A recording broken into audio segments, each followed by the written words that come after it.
ఇంకొకటి వాళ్ళకి ఉన్నది ఏంటంటే, ఒక అమ్మగారు ఆర్టీఎఫ్ ప్లాట్ఫామ్ నుండి అంటున్నారు ఏంటంటే, ఈ ప్రత్యక్షత ఆగిపోయిన తర్వాత వీళ్ళు చెప్తున్నారంటే వీళ్ళు అవుట్ ఆఫ్ కాంటెక్స్ట్ చదువుతున్నారు అని అది చెప్తున్నారు.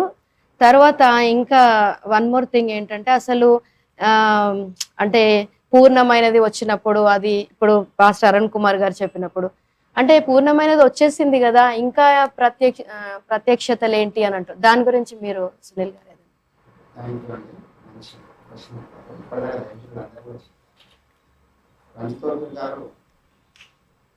కలిగినటువంటి అభిప్రాయాలను ఆయన చెప్తూ ఉన్నాడు, అది ప్రత్యక్షతని బోధిస్తున్నాడు అని వారు చేసినటువంటి మీరు పెట్టిన టైటిల్ వారికి సరిపోయింది, వ్యర్థ ప్రేలాపన అని దాన్ని అనొచ్చు.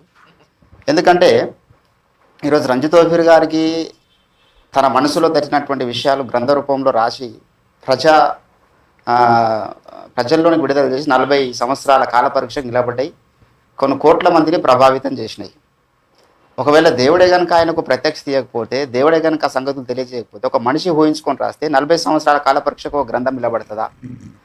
40 సంవత్సరాలు కొన్ని లక్షల మందిని గ్రంథాలు ప్రభావితం చేస్తాయా? మరి ఓఫీర్ గారి గ్రంథాలు ఈరోజు కొన్ని కోట్ల మందిని, లక్షల మందిని ప్రభావితం చేస్తున్నాయి.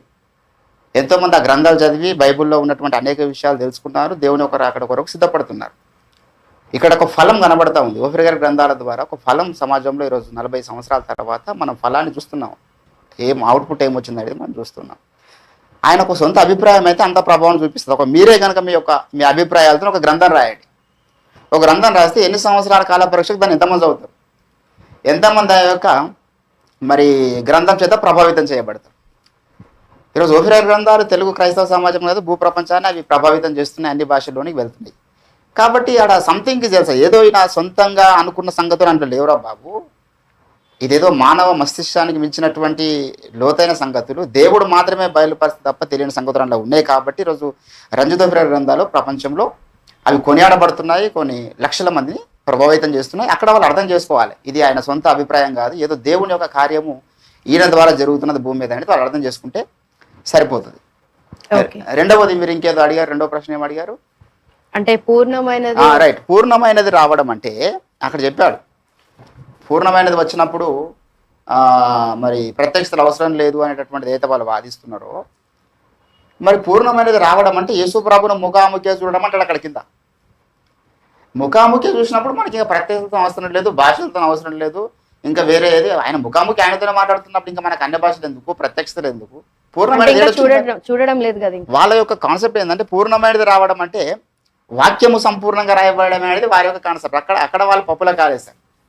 కాబట్టి అందుకే పౌలు అంటాడు, వారు జ్ఞానులమని చెప్పుకొని బుద్ధిహీనులైరి అని రోమిలకు రాసిన పత్రిక 8వ అధ్యాయం 22వ వచనంలో చెప్తాడు. కాబట్టి ఇది వీరికి ఖచ్చితంగా సరిపోయేటటువంటి వచనం. వారు they think they are wise people, అది వాస్తవానికి వాళ్ళు బుద్ధిహీనులు. ఎందుకంటే బైబిల్లో ఉన్నటువంటి ఈ యొక్క వాస్తవాలు ఇంతకుముందు చాలా అద్భుతమైన ప్రచండమైన విషయం అరుణ్ కుమార్ గారు చెప్పారు. మొదటిగా ఏందది, అసలు ప్రత్యక్షత ఎవరికి వస్తుందో ఈ ప్రత్యక్షత అనే బండ మీదనే దేవుని సంఘం కట్టబడుతున్నది. అంటే యేసుప్రభు వచ్చిన దాకా కూడా ప్రత్యక్షత పొందుకుంటూనే ఉంటారు కొంతమంది.